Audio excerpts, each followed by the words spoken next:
हिंदू राष्ट्र की बात जब सामने आती है तो ऐसी भी कुछ घटनाएं होती हैं जबकि गोरक्षा के नाम पे कुछ मुसलमानों को नुकसान पहुंचाने की भी खबर आती है। कोई भय वय है नहीं, क्योंकि वो भयभीत है नहीं, वो उस बात का ड्रामा कर रहे हैं कि ऐसा भी कानून है इस देश में जिसमें आप आधिकारिक तौर पर करने का लाइसेंस रख सकते हैं।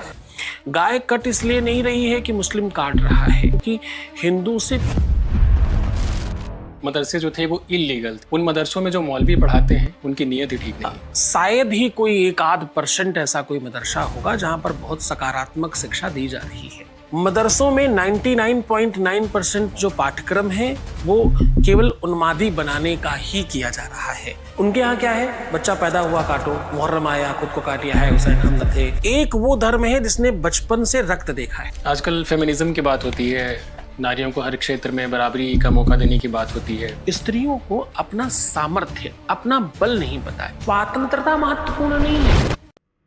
नमस्कार दोस्तों, मैं हूं प्रत्युष पांडे और आप देख रहे हैं मेरा पॉडकास्ट, जहां हम ऐसे मुद्दों पर चर्चा करते हैं जो ज़रूरी तो हैं लेकिन अक्सर अनकहे रह जाते हैं। आज का एपिसोड बेहद खास है क्योंकि आज हमारे साथ एक ऐसे व्यक्तित्व हैं जिनकी पहचान सिर्फ एक गुरु के रूप में नहीं बल्कि एक विचारधारा, एक आंदोलन के रूप में है। जगत गुरु सतीशाचार्य जी महाराज। आचार्य जी वेद, पुराण, धर्मशास्त्र और ज्योतिष के ज्ञाता हैं। इन्होंने कई किताबें लिखी हैं और दर्जनों स्कूलों की स्थापना की है और उसके संचालन में भी इनका महत्वपूर्ण योगदान रहा है। इसके साथ ही ये डिजिटल प्लेटफॉर्म्स के जरिए आज की युवा पीढ़ी को भारतीय संस्कृति से जोड़ने का भी काम कर रहे हैं, जो कि बेहद सराहनीय है। इस बातचीत में हम आचार्य जी से सीधा, खुलकर और कुछ अनफिल्टर्ड सवाल पूछेंगे। तो अगर आपके मन में भी कभी राष्ट्र, धर्म या अध्यात्म को लेकर के सवाल उठते हैं तो ये बातचीत आपके लिए है। तो चलिए शुरू करते हैं।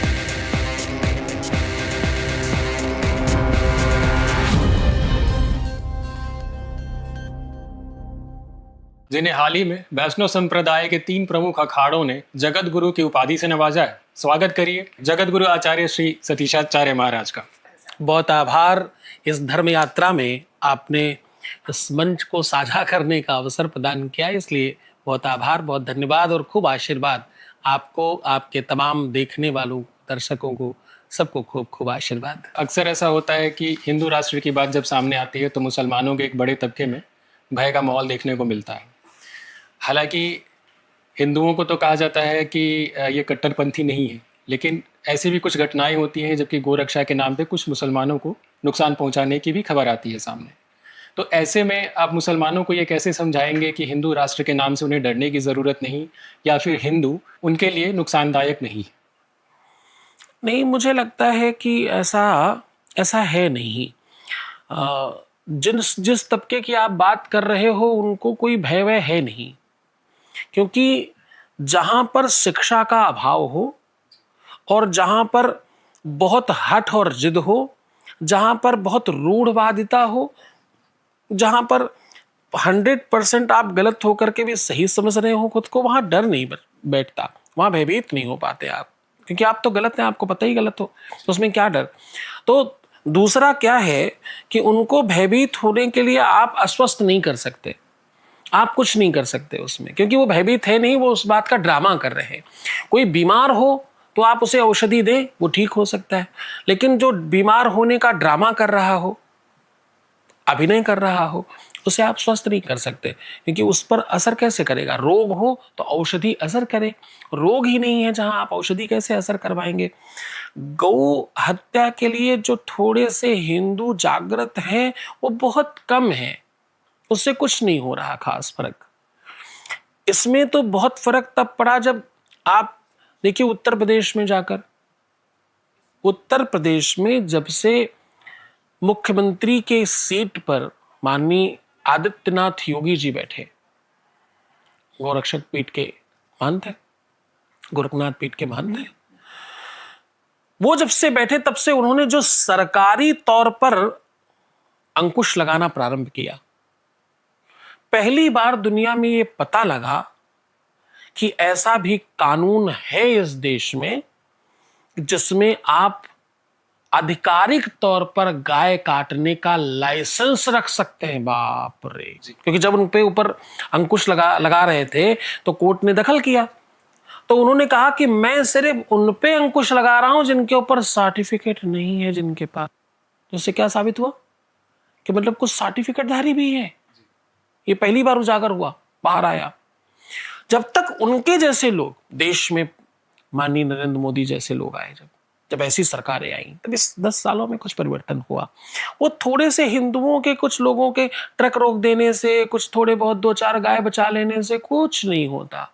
नित्य एक स्लॉटर हाउस में कई कई हजार गाय काटी जा रही हैं। वो 2 गाय 4 गाय बचाकर आप क्या क्या कर लेंगे साहब?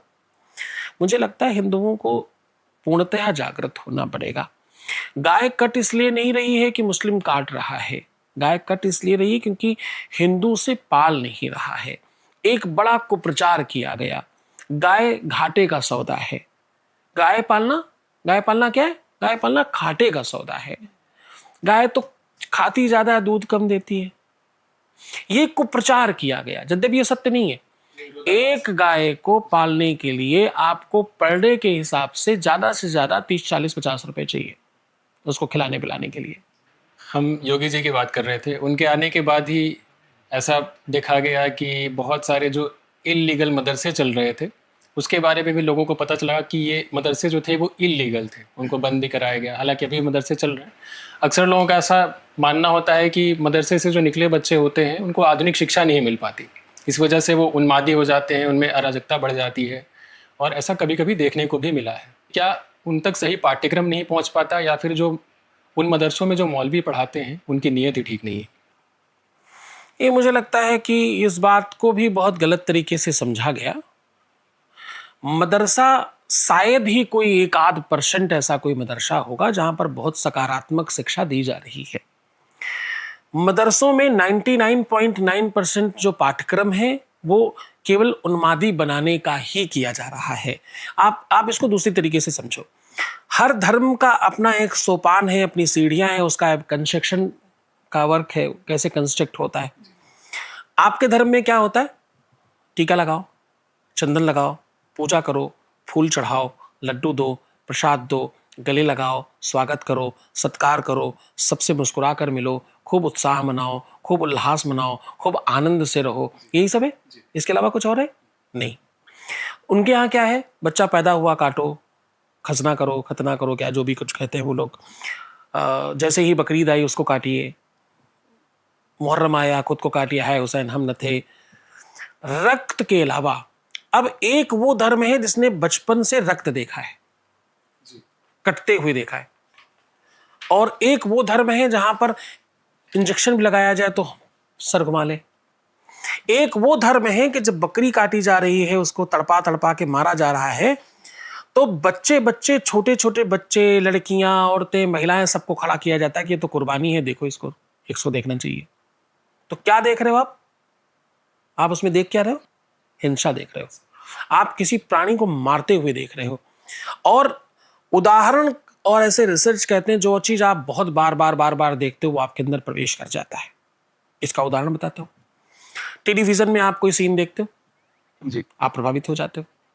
हंसने वाली बात हो आप हंसने लग जाते हो, रोने वाली बात हो आप रोने लग जाते हो, कामातुर करने वाली बात हो तो आप कामातुर हो जाते हो, क्रोध होने वाली बात, देश वेश की कोई बात आ जाए, कोई समाज की बात आ जाए तो आप रोषवान हो जाते हो। जो देखते हो उसका प्रभाव पड़ता है सीधा, उस चीज का बिल्कुल स्टेट इंपैक्ट पड़ता है तुम्हारी सोच पर, विचारों पर, मस्तिष्क पर, आपके चिंतन पर। और वही कंस्ट्रक्शन है, लगातार निरंतर बार बार हर बार वही देख रहे हो।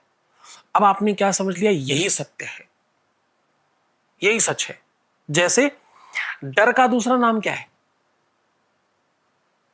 भ्रम, कंफ्यूजन। वो तो पर्यायवाची हो गया। डर को दूसरा क्या बोलते हैं? भ्रम, कंफ्यूजन। जो है नहीं उसका होने का आभास डर है, जो है नहीं, जो हो नहीं सकता। गॉड नोज, कहीं ऐसा ना हो जाए, क्या पता होगा कि नहीं, किसको मालूम? गॉड नोज, भगवान को पता। चुप चुप सोचा बाहर कुत्ता है, बिल्ली आया है। माए कहती ना, चुप बाहर पकड़ने वाला है, जाना मत। मुझे नहीं पता, वो पकड़ ले जाएगा, उनको पकड़ ले गया, इनको पकड़ ले गया। है नहीं, ऐसा कुछ नहीं है। जो नहीं है उसके होने का अनुभव डर।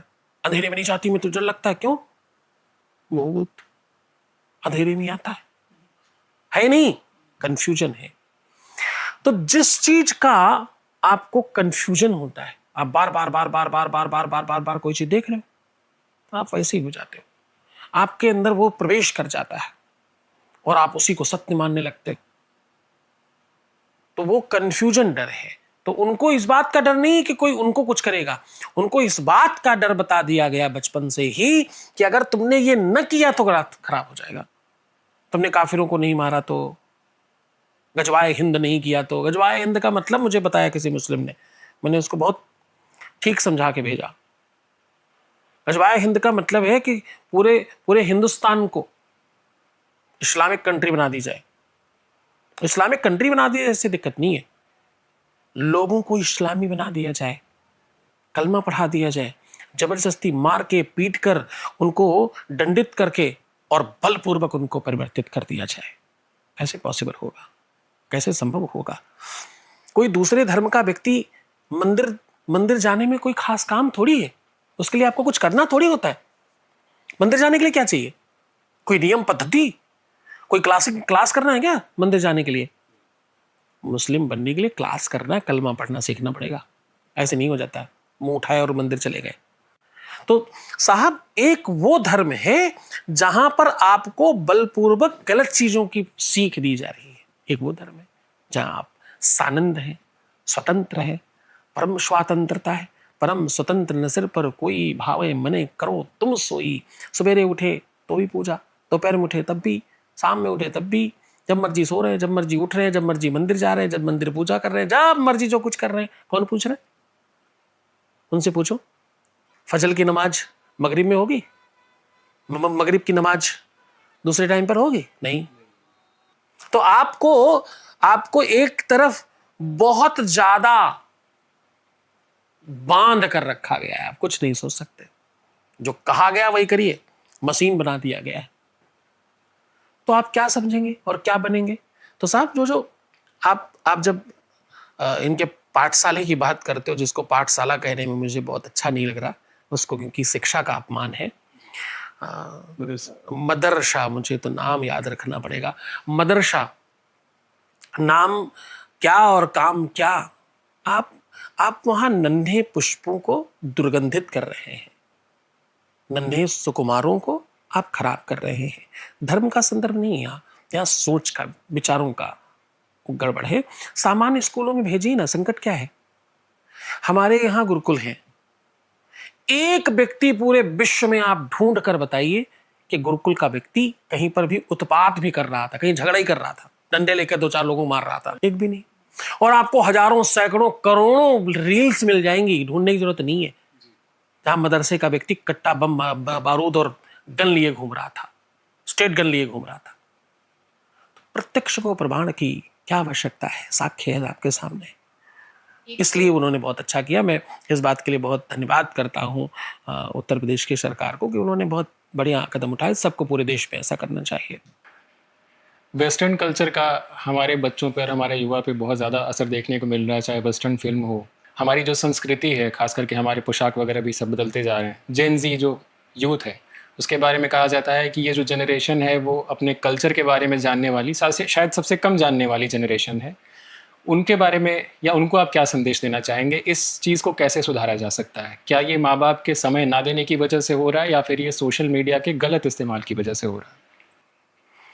नहीं, ये मुझे लगता है कि जो नई जनरेशन है उनका कोई दोष नहीं है, वो सब सही कर रहे हैं, उसमें कुछ भी गलत नहीं है। कोई भी कपड़े पहने, वो कैसी भी रील्स देखें, वो कोई भी काम करें, इसमें कोई कुछ गलत नहीं है, खूब अच्छे से करना चाहिए। और इसमें मुझे लगता है कि जब ये जनरेशन बिगड़ रही है तो इसमें माँ बाप को प्रसाद चढ़ाने जाना चाहिए। मंदिरों में जाए, प्रसाद चढ़ाएं, खुश हो जाए, प्रसन्न हो जाए। जो चीज आपने बोई है उसकी फसल आ गई, उसमें वृक्ष में फल लग गए, तो आपको इसमें प्रसन्न होना चाहिए। कारण क्या है? आज जब आपका बच्चा इंग्लिश मीडियम में पढ़ने जा रहा है, ये तो खुशी है। यहां तक इंग्लिश मीडियम में पढ़ने के बाद जब आपका बच्चा हिंदी नहीं जानता और आप अपने लोगों को बता रहे होते हैं मुस्कुरा कर, हंस कर, ये अंग्रेजी तो बोलता है, हिंदी का एक भी शब्द नहीं जानता, भाई बड़ा मुश्किल है इसके साथ। तो आप तैयार रहिएगा, आप क्या कह रहे हैं? हिंदी हिंदी नहीं है केवल, हिंदी आपकी परंपरा है, उसमें परंपरागत बहुत सारी चीजें छुपी हैं। हिंदी वाली गिनतियां नहीं आती जी मुझे, मैं 49 और 59 और 39 और 71 और 72 और 69 में बड़ा कंफ्यूज हूं।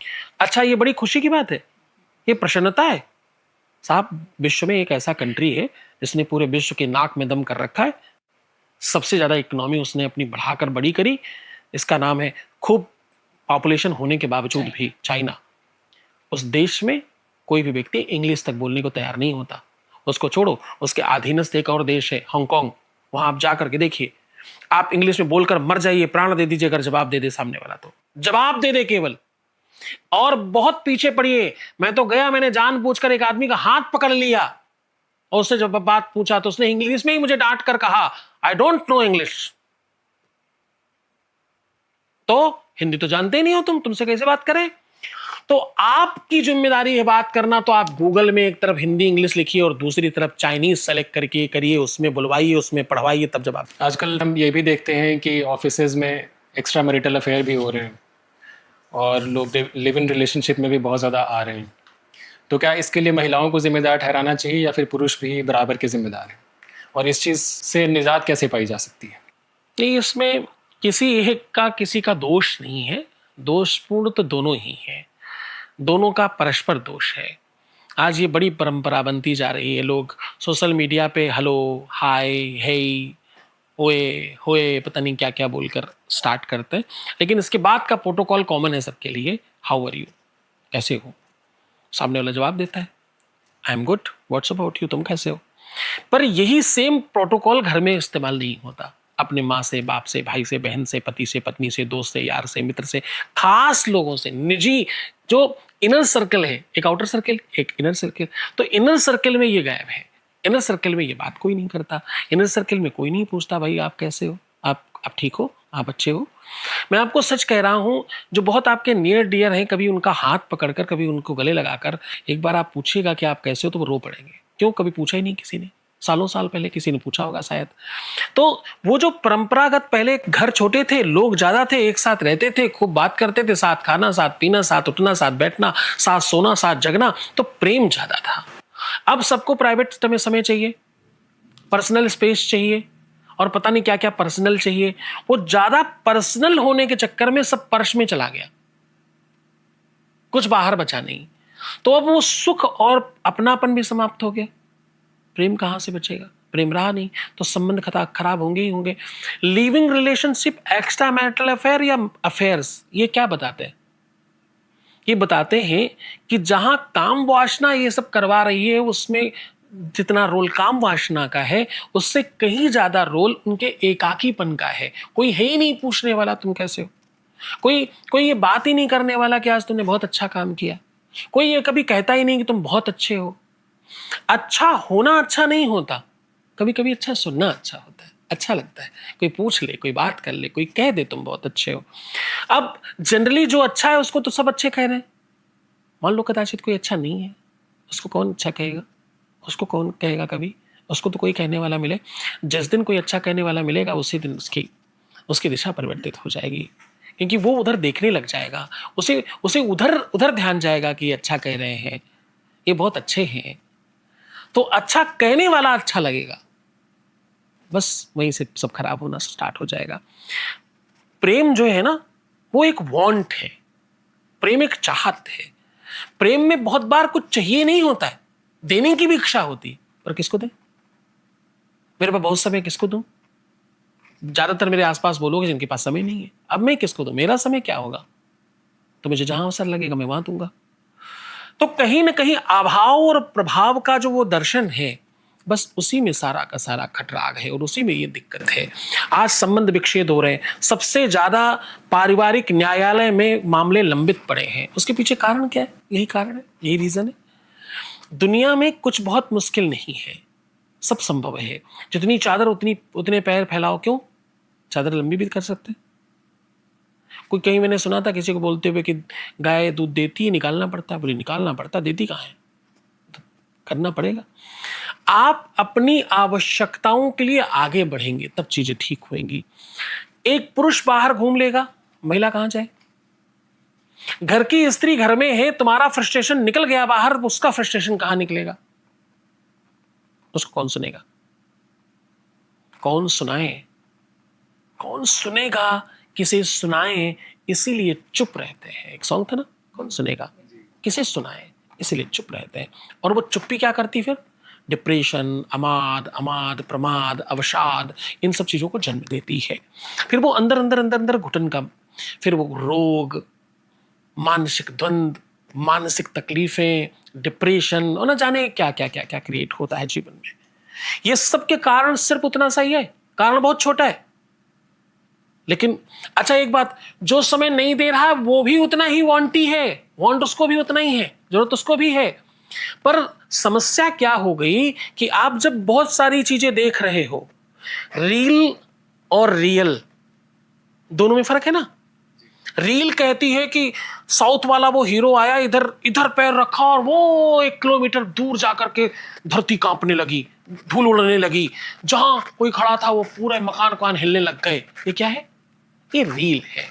रियल नहीं हो सकता ऐसा। एक रियल लाइफ में एक हीरोइन की वो दिव्यता, एक बिटिया की, एक लड़की की, एक कुमारी की, एक सुकुमारी की वो सुंदरता, वो दिव्यता दिखा रहे, जो रियल में संभव नहीं है भाई। रियल में तो जो जैसा है वैसा ही है ना। आप घर के बाहर जाते हो तो टाई, कोट, पैंट, ये वो सब पहन करके बिल्कुल सुसज्जित होकर के, और आप बिल्कुल शालीनता से बैठते हो। घर में जाके नहीं कर सकते ना भाई, घर में तो चौड़े होकर के बैठते हैं। अरे ओह आज बहुत थकान था, आज बहुत काम था। रियल लाइफ का डिफरेंशिएट नहीं कर पा रहे हैं लोग। जो रील में देख रहे हैं वही रियल में चाहिए। अरे रील तो बनाई गई है ना, रील में तो कट किया गया ना, कोई फम्बल हो गया तो उसे एडिट किया गया है भाई। रियल लाइफ में कैसे एडिट होएगा? वो रियल लाइफ की चाहत, रियल लाइफ में होना। प्यार तो इसको कहते हैं, किसको कहते हैं प्यार? किधर नियम कानून पद्धति का की सूची मिलती है भाई? और अंत में आपके तमाम दर्शकों को मेरी तरफ से एक प्रार्थना और एक निवेदन कि बस हर बात पे धन्यवाद करो। ईश्वर ने जो दिया है उस पर पूर्ण विश्वास रखो। जो प्राप्त है वही पर्याप्त है, जो नहीं है उसके पीछे मत भागो। हर बात में धन्यवाद करो। धन्यवाद निर्विवाद हानि लाभ सहिए, चाहे बीत राखे राम ताही बीत रहिए। सीताराम सीताराम सीताराम कहिए। आचार्य जी, बहुत अच्छा लगा आपसे बात करके। बहुत सारी चीज़ों पे एक नया पर्सपेक्टिव मिला, एक अलग नज़रिया मिला।